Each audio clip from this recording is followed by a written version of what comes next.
নমস্কার বন্ধুরা, welcome to my channel my fortune story. আশা করছি আপনারা সবাই ভালো আছেন। ফিরলাম নতুন ভিডিও নিয়ে। ভিডিওটি সম্পূর্ণ দেখার অনুরোধ রইল। আর ভিডিওটি দেখে যদি ভালো লাগে তাহলে প্লিজ একটা লাইক করে দেবেন, আর যদি মন চায় তাহলে সাবস্ক্রাইব করে দেবেন। তাহলে চলো ভিডিওটি শুরু করা যাক। আজ সকাল থেকেই দিব্য সোনার খুব মনে আনন্দ। ও ঘুম থেকে উঠেছে আর আমি ওকে একটা নতুন ব্রাশ হাতে দিয়ে দিয়েছি। আসলে ও যে ব্রাশটা আগে মাজতো, তো সেই ব্রাশটা কিছুদিন আগে ও রাগ করে আর ড্রেনে ছুঁড়ে ফেলে দিয়ে এসেছে। তো শাস্তি স্বরূপ আমি ওকে 1 সপ্তাহ ব্রাশে দাঁত মাজতে দিইনি। মানে ওকে আমি দাঁত মাজার জন্য ব্রাশটা কিনেই দিতে পারতাম, কিন্তু আমি দিইনি। ওকে এটাই বোঝাবার জন্য যে তুমি অহেতুক রাগ করলে, তেজ করলে তুমি সেই জিনিসটা আর পাবে না। তো যেহেতু 1 সপ্তাহ দাঁত মাজতে পাইনি, তাই জন্য এই নতুন ব্রাশটা দেখে ও খুব খুশি। আমি ওকে একটু পেস্ট দিয়ে দিলাম, ও কতক্ষণে দাঁত মাজবে সেটাই চিন্তা করছে। ও উঠে পড়ার পর ওকে দাঁত মাজিয়ে দিয়ে ওকে ফ্রেশ করিয়ে দিয়েছি। আর দেখি কতগুলো ছেলে এলো বাড়িতে আবার কাঁঠাল পাড়বার জন্য। আগের দিন ওরা 4-5টা কাঁঠাল পেড়ে নিয়ে গেছে, তারপরে আবার এলো। কিছুদিন পর পর ওরা পারবে। আসলে আমাদের এই কাঁঠাল গাছের কাঁঠালটা একটু দেরি করেই পাকে। রথ হয়ে গেছে, রথের পরও এই কাঁঠালগুলো সেরকম ভাবে পাকবে না। অনেক কাঁঠাল আছে যার মধ্যে শক্ত হয়ে থাকে, আবার অনেক কাঁঠাল পেকেও যায়। তো ওরা এসছে কাঁঠাল পাড়তে, আমি একটু দাঁড়িয়ে দাঁড়িয়ে দেখলাম কিভাবে ওরা কি প্রসেসিং এ ওরা কাঁঠালটাকে পাড়তে থাকে। আসলে ওরা তো পেড়ে পেড়ে অভ্যস্ত, ওরা এক্সপার্ট। এইভাবেই ওরা ঠিক দড়ি বেঁধে বেঁধে কাঁঠালগুলোকে পেড়ে নিতে পারলো। আমরা হলে কত বস্তা, ব্যাগ, এইসব কত কিছু ভাবতাম, কিন্তু ওদের থেকে একটা আইডিয়াও আমি পেলাম, একটা জিনিসও শিখতে পারলাম যে এইভাবেও কাঁঠালটা পাড়া যায়। ওরা দেখে দেখে কাঁঠালগুলো পাড়তে থাকলো যে কোনগুলো আগে পাকবে সেইগুলো। কিন্তু দাদা বলল সবই কাঁঠাল পেড়ে নিয়ে যেতে, 2-1টা গাছে রেখে দিতে। তো ওরা 2-1টা কাঁঠাল খুব ছোট ছোট রেখে দিয়ে ওরা পেড়ে নিয়ে গেল। কাঁঠাল পাড়া হয়ে যেতে আমি ভাবলাম যে এখন তো অনেক সকালবেলা আছে এখনো, তো আমি আমার কাজেই লেগে পড়ি এবার। তো আজকে বেশ রোদ উঠেছে। বর্ষাকাল হলেও আমি এই রোদটাকে কাজে লাগাবার জন্য আমার দিব্য সোনার একটা যে হোমমেড সেরেলাক তৈরি করি, তো সেই সেরেলাকের জন্য ডাল, চাল এগুলো সব ধুয়ে নেব স্থির করলাম। তো এটার জন্য আমি মেপে মেপে দিই, আমি যে কোয়ান্টিটিতে দিই সেটা সবগুলোই আমি একই কোয়ান্টিটিতে দিই। তো এতে আমি 4 রকম ডাল নিয়েছি, আর নিয়েছি গোবিন্দভোগ চাল। 4 রকম ডালের মধ্যে আছে মুগ ডাল, মটর ডাল, ছোলার ডাল আর মসুর ডাল। এখন যে বর্ষাকাল কে বলবে, এই রোদ থেকে, এই রোদে প্রচন্ড গরমও হয়, আর যে কোনো জিনিস খুব তাড়াতাড়ি শুকিয়েও যাচ্ছে। যেমন জামা কাপড় দিয়েছি, তো একদম ঝরঝরে হয়ে গেছে, মনেই হচ্ছে না এটা বর্ষাকাল। তো আমি ভাবলাম তাহলে সেরেলাকটাও একটু করা যায়, কারণ আর সেরেলাকটা যদি আমি না করি তো দিব্যসোনা খাবে কি, ওকেও তো খাওয়াতে হবে। এখন তো এই সেরেলাকটার উপরেই ভরসা। এখন 2-3 মাস বর্ষা থাকবে, কিন্তু ওর তো খাওয়াটা কম হয়ে যাবে না, শুধু ভাত রুটিতে তো আর কিছু হয় না।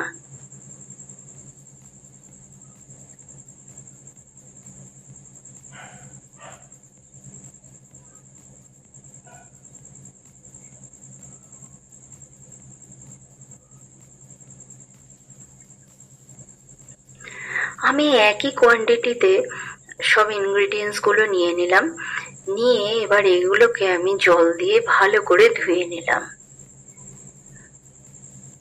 জল দিয়ে এটাকে আমি 6 বার ধুয়েছি। 6 বার ধোয়ার পর এর যে সাদা ভাবটা, সেই সাদা ভাবটা গেছে। তো ধুয়ে নেবার পর একটা বড় থালায় করে আমি জলটাকে ছেঁকে ছেঁকে তুলেছি।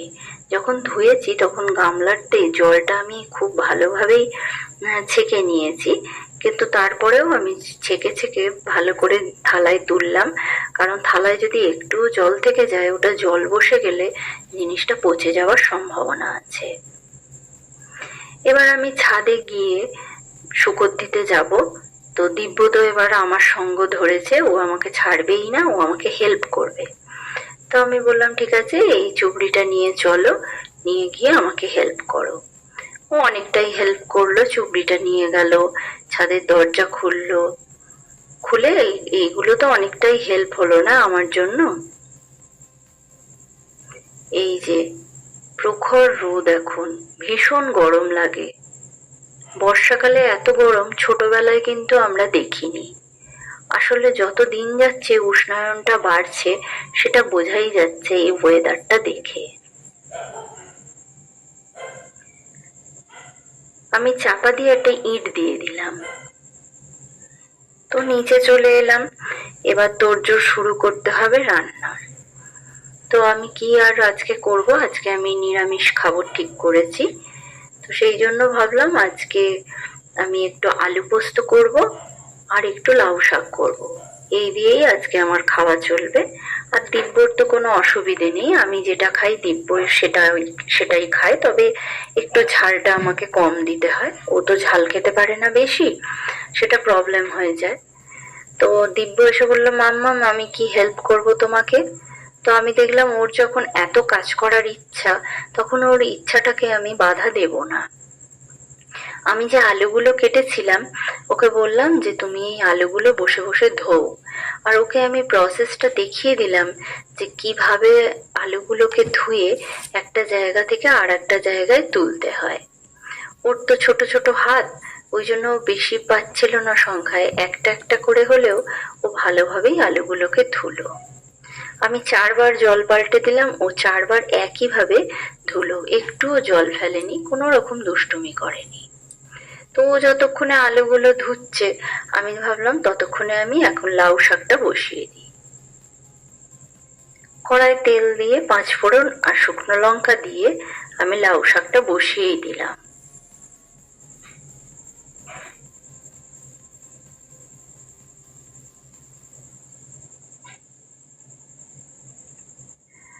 তোমরা যেন আমার ভিডিওটা দেখো, তারা সবাই যেন আমি সবার আগে এই আলুটাই ভাজতে দিই। আলুটা না ভাজলে আমার যেন কিরম গন্ধ লাগে। আমার কাছে বেশি বেগুন ছিল না, একটাই বেগুন ছিল, তো আমি সেটাই দিয়ে দিলাম।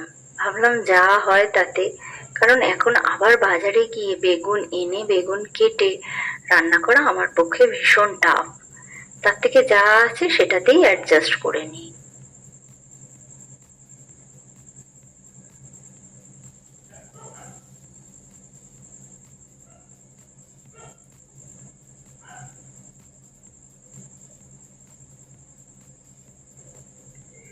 রোজ এই একঘেয়েমি জীবন কাটানোর জন্য কোনো উপায় খুঁজি, কিন্তু চারিদিকে দেখি কোনো উপায়ই নেই।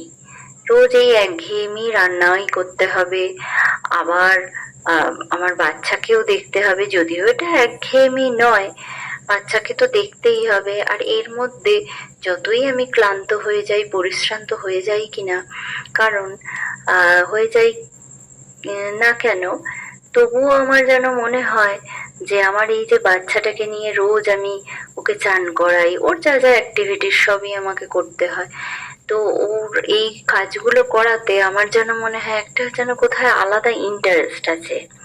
এক এক সময় ভাবি আমি আর এত কাজ করতে পারি না, তারপর আবার ভাবি যে ও যদি না থাকে, ও হয়তো এরকম ভাবলাম যে ও হয়তো স্কুলেই গেছে, এই টাইমটা নেই, এই টাইমটা ওকে আমাকে দেখতে হচ্ছে, বা ও আমার সঙ্গে সঙ্গে ঘুরছে।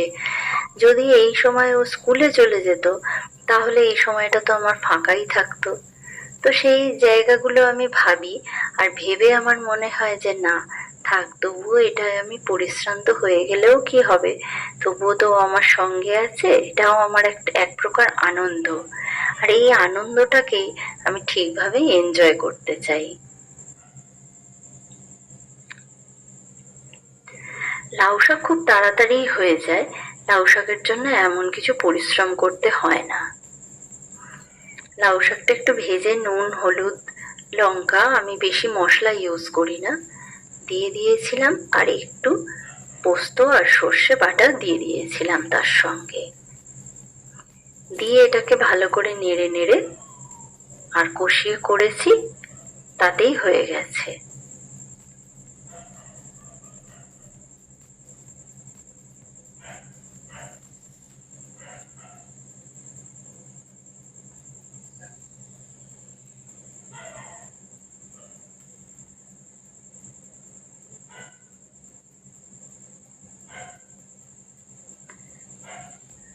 লাউ শাক হয়ে যাবার পর আমি একদম ভাত আর আলু পোস্তটাও করে নিলাম। কারণ রান্না ওই মাঝখানে গ্যাস বন্ধ করা আমি একদম পছন্দ করি না। রান্নার মাঝখানে যদি গ্যাস বন্ধ করি তো গ্যাসটা বন্ধই হয়ে থাকবে, আর আমার রান্না হয় না। ওই জন্য আমি একসঙ্গেই সব তরকারি ভাত করে তারপর বেরোতে চাই রান্নাঘর থেকে। ততক্ষণ দিব্যকে আমার দেখা হয় না। এক এক সময় আমার মনে হয় যে এই টাইমটা যদি আমার রান্নাটা না থাকতো আমি দিব্যকে আরেকটু দেখতে পারতাম। কিন্তু যাই হোক, এটাও তো দিব্যর জন্যই করা। রান্নাটা না করলে তোকে আমি টাইম টু টাইম খেতে দিতে পারবো না। তো তার জন্য আমি আলু পোস্তটাও একবারে করে নিলাম। দিব্য যতক্ষণে আলু ধুচ্ছিল ততক্ষণে আমার লাউ শাক হয়ে গেছে। আর ও যেহেতু আলুটা ধুয়ে আমাকে হেল্প করে দিয়েছে, সত্যি বলতে কি অনেকটাই হেল্প হলো। ওর কাজ শেখাও হলো আর আমারও হেল্প হলো। এবার আমি রান্না টান্না করে রেখে, আলু পোস্ত আমার হয়ে গেছে, ভাত হয়ে গেছে, লাউ শাক হয়ে গেছে। এবার আমি রেখে স্নান সেরে চলে এলাম ঠাকুর ঘরে পুজো করতে। কারণ আমি আগেই বলেছি যে মামনি এখন নেই বাড়িতে, তাই পুজোর দায়িত্বটা আমাকেই নিতে হয়। আর এই দেখো, এখন আমার রোজের সঙ্গী হয়েছে এই তুলসী পাতা। তুলসী পাতা ছাড়া আমার কাছে তো আর ফুল নেই, কারণ আমাদের ফুলের গাছও নেই। সেই রকম আছে একটা মতিয়া টগরের গাছ, কিন্তু সে তো তার ইচ্ছা মতো ফুল দেয়, তাতে তো আর আমার প্রয়োজন মেটে না বা চলেও না। তো কি করব, এই তুলসী পাতার উপরেই ভরসা করে চলতে হয়। যে যে ঠাকুরকে এই তুলসী পাতা দেওয়া যায় আমি সেই ঠাকুরকেই তুলসী পাতা দিয়েই পুজোটা সেরে নিই। মানে দেখতে গেলে শুধু বিষ্ণুই এই তুলসী পাতাটা পায়, কারণ শিবকেও তো তুলসী পাতা দিতে নেই, তাই শিব ঠাকুরকে আর তুলসী পাতা দেওয়া যায় না।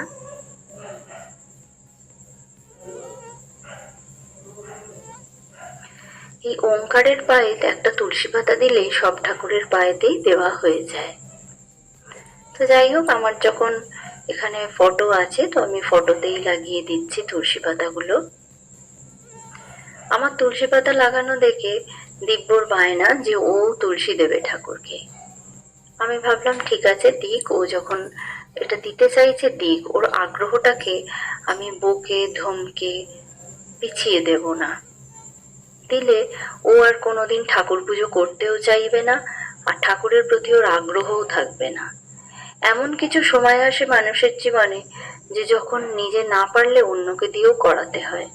তো আমার তো দিব্যই ভরসা। পরবর্তীকালে পুজো হয়তো এমন সময় হলো যে আমি পুজো করতেই পারছি না, তখন তো ও যদি একটু একটু শিখে রাখে, একটু বড় হয়ে গেলে ওর সব কাজের গ্রিপগুলো চলে আসবে, তো তখন ও পুজোও করতে পারবে। এখন তো একটু অসুবিধে, একটু ভুলভাল, এগুলো তো হবেই। সব কাজের মতো তো এগুলো, ওর মধ্যে তো সবকিছু নিপুণতা আসেনি, তা ও তো এগুলো করবেই। তো যে কাজগুলো করতে চায় আমি ওকে বাধা দিই না, যতদূর সম্ভব করতে দিই। তাতে করে ওর মধ্যে কাজ করার একটা এনার্জি থাকবে আর ভয় থাকবে না। আমি সব সময় বউকে দেখেছি যে ওকে সরিয়ে দিলে ওর একটা ভয় থাকে, মামা মামায় বকবে, কি করব কি করব না, সব কথা জিজ্ঞেস করবে। এইভাবে তো ওর পরবর্তীকালে ও রাস্তা চলতে পারবে না, ওর নিজের সিদ্ধান্ত নিয়ে ওকে চলতে হবে। তো এখন থেকেই আমি বলি তুমি কোথায় দেবে, তুমি এটা কি করবে, নিজে আইডিয়া করে করো। ও আস্তে আস্তে আইডিয়া করে করে। একটু আধটু ভুল হয়ে গেলে আমি বলে দিই ঠিকই।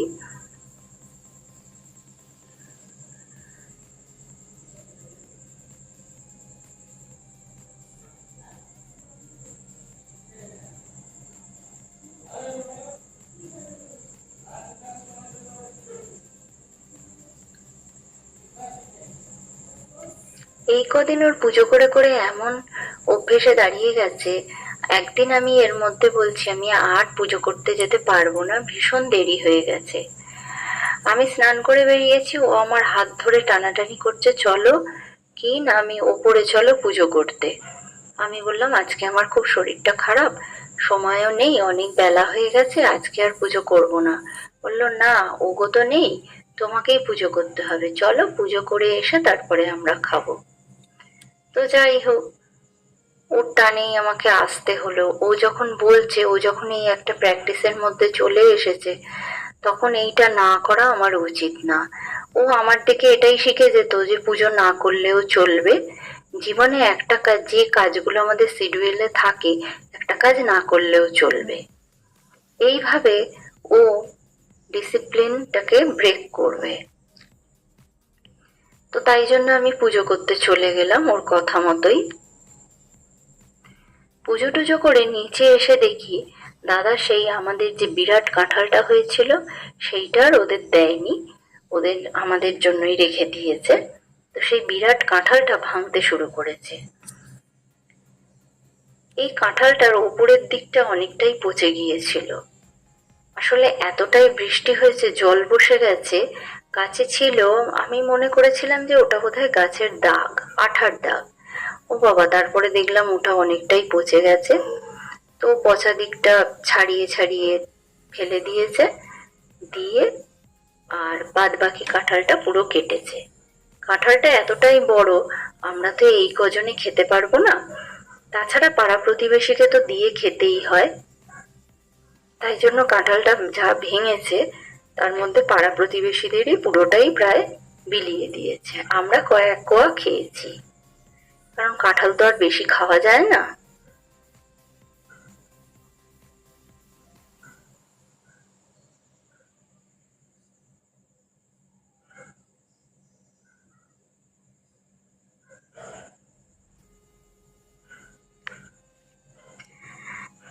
এরপরে খেয়ে দিয়ে ঘুম দিলাম, বিকেলবেলা উঠলাম, অলস মস্তিষ্কে অলস মেজাজে ঘুরছি। সন্ধে হলো, আস্তে আস্তে দিব্যকে পড়াশুনো করালাম। তারপরেই সন্ধ্যাবেলা একটা ফোন এলো। তো ফোন আসতে দেখি সোমনাথদা ফোন করেছে। সোমনাথদা ফোন করে আমাকে একটা খবর দিচ্ছে, মানে এটাকে সুসংবাদই বলা যায়, যে ওনাদের কাশ্মীরে যাওয়ার প্ল্যান হয়েছে, তো আমাকে যেতে বলছে। তো আমি বললাম যে আমার পক্ষে তো এখন এই বাচ্চা নিয়ে যাওয়া সম্ভব নয়, আমি কি করে যাব। তো সোমনাথদা জোর করেই বলল যে আমি টিকিটটা কেটে রাখছি, তোর যদি মনে হয় যে তুই পরবর্তীকালে যাবি না, যাওয়ার সময় তখন টিকিটটা ক্যান্সেল করে দেওয়া যাবে, সামান্য কিছু চার্জ দিতে হয় তার জন্য। তো সেটা তুই পরবর্তীকালে দিলে দিবি, না দিলে আমি দিয়ে দেবো, কিন্তু টিকিটটা তো আর চাইলে কাটা যাবে না, তখন তৎকালে কাটতে হবে, তখন বার্থ আলাদা হয়ে যাবে, তারপরে তোর কামরা আলাদা হয়ে যাবে, বগি আলাদা হয়ে যাবে, তো অনেক সমস্যা। তো একটা কাজ কর, তার থেকে এখন টিকিটটা কেটে রাখি একসঙ্গে, ক্যান্সেল করতে তো অসুবিধা নেই। তো আমি ভাবলাম যে যাব, তখনও দোনামোনা করে অনেকক্ষণ কথা বললাম, কথা বলে ভাবলাম ঠিক আছে দেখি পরবর্তীকালে বলবো। তো দিনের শেষে একটা এরকম সুসংবাদ পেলে কার না ভালো লাগে বলুন, আমার তো ভীষণ ভালো লাগছিল। তো ভিডিওটি দেখতে দেখতে যারা একদম শেষ পর্যন্ত চলে এসেছেন তাদের উদ্দেশ্যে একটা কথা বলছি, ভিডিওটি যদি দেখে একটুও ভালো লেগে থাকে তাহলে প্লিজ কমেন্ট বক্সে আমাকে জানাবেন। আজকে এই পর্যন্ত, ফিরবো আবার নতুন ভিডিও নিয়ে। ততক্ষণের জন্য সবাই ভালো থাকুন, সুখে থাকুন, ভগবান সবার মঙ্গল করুন।